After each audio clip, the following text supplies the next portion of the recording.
একটা বিষয় কি আসলে জানেন ভাই, পুরুষ মায়াতে আটকায়, স্বাধীনতা চায়, মন খুলে বাঁচতে চায়। মামলা টামলা দিয়ে কি আর পুরুষে আটকায় রাখা যায়? এই যে মামুন আর লায়লা, লায়লা কি মামুনটা আটকায় রাখতে পারছে? আসলে যে জায়গায় প্রশান্তি নেই সে জায়গায় কেউ থাকতে চায় না। জোর করে কাউকে রাখাও যায় না। বয়স্ক মহিলা, তার মাঝে মধ্যে সময় দেয়ই তো বেশি। তো যে যাই বলেন ভাই, আমি আসলে মামুনেরই পক্ষে। ছেলেটাকে আসলে আহ, নানাভাবে হেনস্থ করতেছে, নানাভাবে তাকে কষ্ট দিতেছে, তাকে আটকে রেখে ভালোবাসা নিতে চাইতেছে। আসলে বুড়া মানুষ, তার সঙ্গ দরকার, তার সঙ্গী দরকার। সেই হিসেবে একটা ছেলেকে এভাবে ইউজ করাটা ঠিক না, তাকেও বাঁচতে দেওয়া উচিত।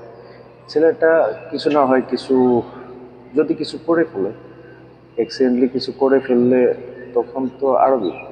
সো তাকে ছেড়ে দেওয়া উচিত। সে চাইলে টাকা পয়সা দিয়ে আরো অনেক ভালো কিছু করতে পারে, যেহেতু মহিলার টাকা পয়সা আছে। ছেলেটাকে স্বাধীনভাবে বাঁচতে দেওয়া হোক, আমি এই কথাই বলি। বুড়াবুড়ির এত চাহিদা কেন এই বয়সে বুঝি না।